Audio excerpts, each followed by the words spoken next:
Hey guys, today we have a special little video, and we'll see how it goes. I literally have no idea, but basically the idea is I have a random word generator open, and I'm gonna just generate random words, and whatever comes up, I'm just gonna chat about it. I'm literally just gonna ramble about it, and we'll see what happens. You know, it could be hilarious, could be absolute, like I'm dying of laughter. You could be dying of laughter. You could be dying of laughter right now. Go to the doctor, check yourself out. Millions die to laughter every year. Or AIDS, it's one of the two. I can't remember. But might be a waste of your time. That's alright. It's okay. Whatever. You have time to waste. You were going to watch one of our videos anyway, right? So now you're just wasting 10 minutes of your life on something else. And here it is. We'll begin with the first word. Jaw. Jaw. Aye. Jaw. That's the sound I have to make to apparently show off my jaw motion. Jaws from Bond, he was like one of the earliest kind of things that stuck in my head for some reason. Just the idea of the guy with metal teeth. And I think that's kind of a concept that I've always had in my mind. I love villains in movies, and I feel like the villains are usually, in a lot of ways, more interesting than protagonists. And I wonder why that is. I think it might be because the protagonist has to be, in a sense, grounded. And then the antagonist, or a villain, in the case of something like a superhero film or a spy film, they are an exaggerated version of the protagonist's faults. And that exaggerated version is interesting, right? Because it's outside of normality and it's like, that's funny, or that's creepy, or that's cool.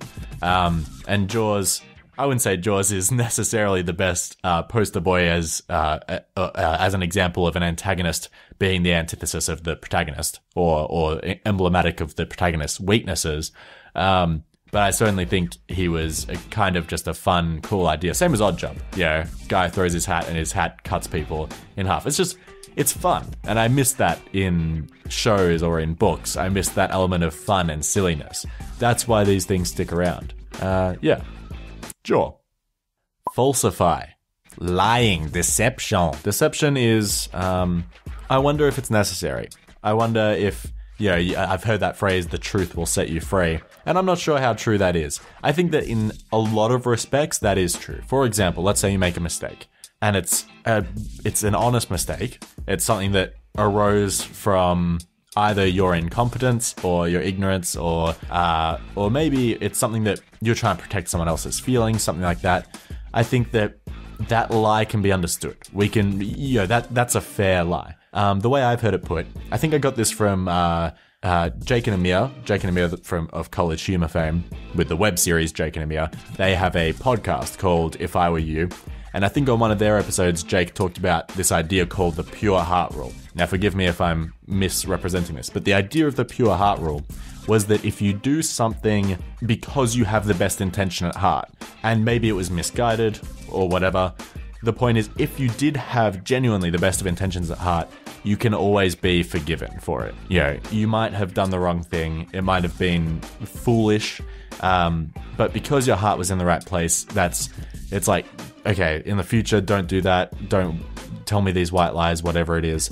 But I get the emotional basis for that. And I am a big believer in that idea. If someone is just genuinely like an evil person, like they act out of greed or, out of pride, they're just trying to save face.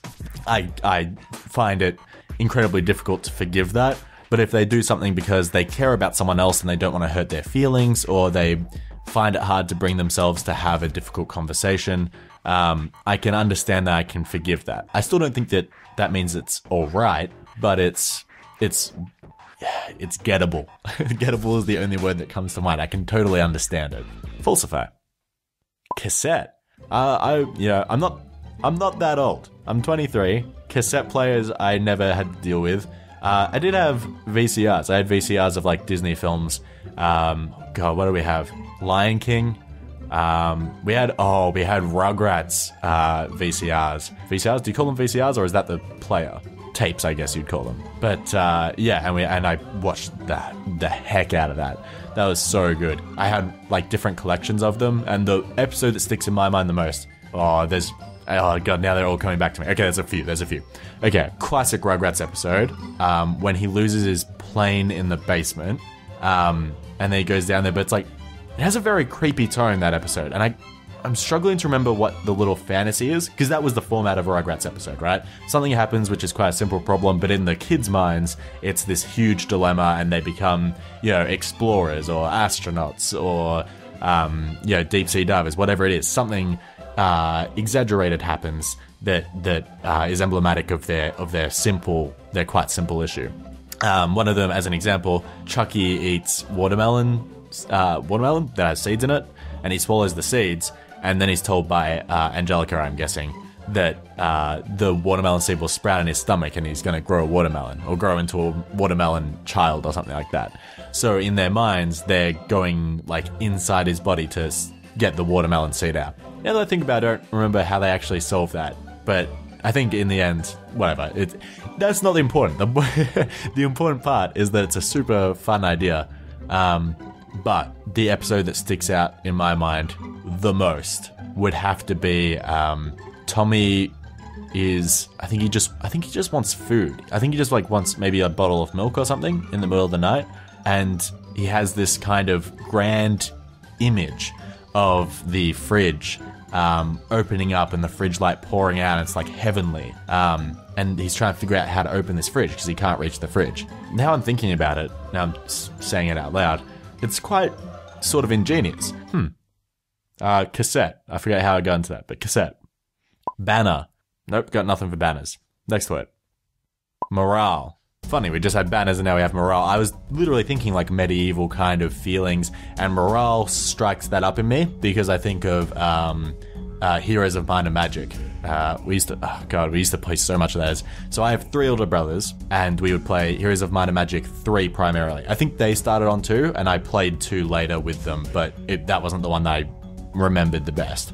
Heroes of Might and Magic 3 absolutely was, and I'd play Fortress, I think it was, which were like the swamp people. So they had like basilisks, wyverns or wyverns, however you want to say it. They just had a bunch of cool stuff. I just really like the aesthetic, and actually the color for Fortress. Okay, so there was this one map, and I cannot remember for the life of me what the map was called, but every single faction was represented, and they each had their own distinct location on the map. And Fortress was locked in as orange. So maybe that's why I kind of loved orange. I think I might have picked them because I liked orange as well. This is just a little bit more inspiration for the colors for the channel, even though Braydon totally picked the color. But I think maybe that's why I was drawn to it. I was like, oh, that's cool. I love that he's picked that aesthetic. Orange and lime green. I've always been partial to like very bright colors that draw my eye. Morale. Voucher. People give gift cards and vouchers all the time for Christmas, birthdays, whatever it is. Honestly, I'm fine with vouchers. I don't get why people are so opposed to vouchers. The point of the voucher is to imply a little bit more thought behind the present than just money. Because if we were going to give just money, then we'd do that, right? And then you can spend it anyway. So the argument that is usually made is, if you're going to give a voucher, just give me money so I can spend it on what I want. But the point of the voucher is, let's say it's, Adrenaline. I'm not sure if Adrenaline is in other countries, but in Australia, there's a company called Adrenaline, and essentially they do, like adrenaline junkie type events. So, for example, you could get an adrenaline gift card worth a certain amount, and you could spend it on a race car experience. You get to drive around in an actual race car, or someone else drives you in a race car. Or it could be skydiving, or it could be bungee jumping. Bungee jumping? Bungee jumping would be an awful sport. Never do that. Just straight back up into you. Not a good image at all. That kind of idea is, I see that you like to do extreme sports/activities. Here's a voucher that will allow you to do it, but you still have a little bit of free reign over whether you want to do the skydiving or whatever it is. So vouchers in that sense totally work for me. Same goes for, let's say, a movie ticket voucher. It's perhaps the least thoughtful of the vouchers, but it still has some merit. It's like, right now, I would say that going out to the movies, it's quite expensive. It doesn't make much sense. You have streaming services, why not just stay at home? You're already paying for them anyway, right? There is some merit in buying something that someone would usually not buy for themselves. And I think a movie outing is exactly that type of thing. Like, I enjoy going to the movies, but do I really want to buy it for myself? No. But if I get a movie voucher, I'm like, well, I have to use the movie voucher. Let's find out what movies are on, and let's go see a movie. Let's participate in a little bit of culture. So I think vouchers, totally cool with me. Bench. That's where I spent a lot of my time in high school, in soccer. I did hockey first, and then I very quickly came to the realization that I did not want to lose all my teeth. Because people just swing the hockey sticks around like crazy, and the ball's flying past you. Like, apparently, I have a friend who still does hockey, and he says, like, it gets better. Like, people get more rational. But then again, he has had both of his front teeth knocked out, so I'm not sure how much I should be listening to that.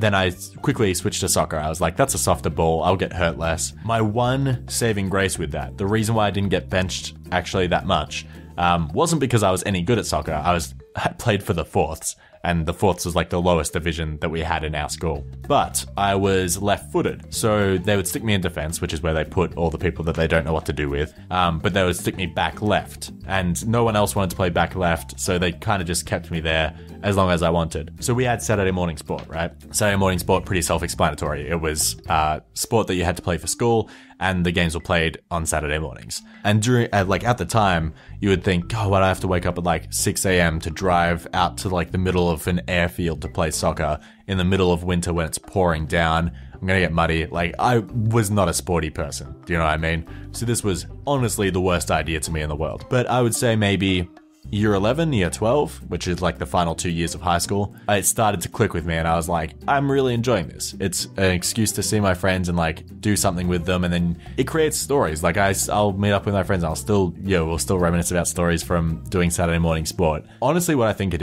is I have this theory, right? I'm sure it's already an existing theory. Like, it's so basic that it must be, but I definitely believe in it. That people bond through adversity. But the adversity doesn't have to be something really drastic. It can just be something small, like a sports game. You know, you participate in a sports game together, there's a sense of camaraderie there, and you become more friendly with those people. Even if you don't particularly talk to them that much, you would probably be more friendly with that person than you would with a complete stranger. Yeah. Bench.